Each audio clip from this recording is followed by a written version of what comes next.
Week 3 and finally back running. After 9 days off, I finally felt well enough to actually get back outside and start running again. So I started easing into the training week with a 30-minute easy run, and then from there built a little bit. I did try a little bit of intensity as well, but I only managed 12 minutes at a relatively slow pace, but my heart rate was actually quite high, so it's clear that I hadn't fully recovered. But I was pretty encouraged that I did manage to get out and do a 2-hour 40-minute trail run with spectacular scenery, but my legs really felt it the next day, so it just shows how having those 9-10 days off and recovering from the cold, it just made a massive difference, because the next day my legs were aching, even though the distance and elevation wasn't that much for me, or wouldn't have been that much for me when I was fully fit. I think as well I have to be realistic about the pace which I'm currently running at, and the ambition of trying to get a 37-36 minute PB for a 10k. When I was doing the 8-minute intervals in week 1, of the 6 intervals that I did over 2 different sessions, only one of them was actually at a sub 40-minute pace. I'm finding that training with the power meter and running in power zones, my heart rate is actually a lot higher than I would regularly train at. So I'm really keen to see when I do a retest to set the various zones again, whether my power zone would come down, because whether I set it too high because I just went and completely rested and was able to absolutely smash it, I'm not too sure. So it'll be interesting to see when I do the test again with slightly tireder legs, whether actually my functional threshold power that is set, there's more details on episode 1, whether that actually will come down, and that's what all the zones are based off.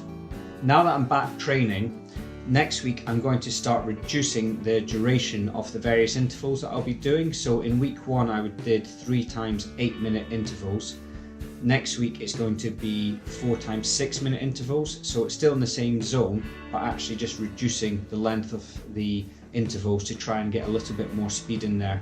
And there's a number of other different sessions that I'll be doing as well, one of which I think I touched on last week, where I'll be running at a set power, so not in the interval pace, so a longer session, but trying to run more efficiently. So I'll be able to look at the power output and then also my speed, and trying to increase the speed for the same power output, or alternatively keep the speed the same but reduce the power output, which will help improve my efficiency. Now, I haven't done any of these runs yet, so I'm quite interested to see how I can do that, because at the time it's going to be quite difficult to run efficiently whilst also having to look down at the watch on a regular basis. So that's 2 of the key sessions that I've got planned for next week. I'm just hoping that I recover enough and I'm able to actually do them properly, because there's some quite hard sessions coming up. But I need to start doing these real hard, intense efforts to try and get the speed up and try and get that 10k time down, because at the moment, as I said, I'm currently running in the intervals for 8 minutes, as I was in week 1, at around 14.5 to 15 kilometers per hour, which is actually 40-41 minute pace, so it's nowhere near where I want it to be. But that's part of the training plan. It's all about progression and trying to increase the speed. As I mentioned as well, it's not something I've done for months, if not years, doing this high intensity stuff. So I did enjoy week 1 until I got the cold. I was really enjoying the high stuff, getting the heart rate high.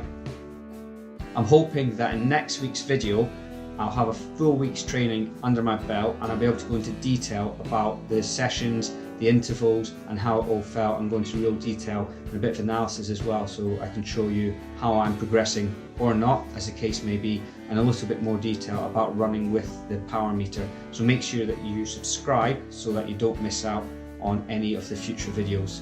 Again, as always, I love hearing your comments and feedback, so please do leave a comment down below.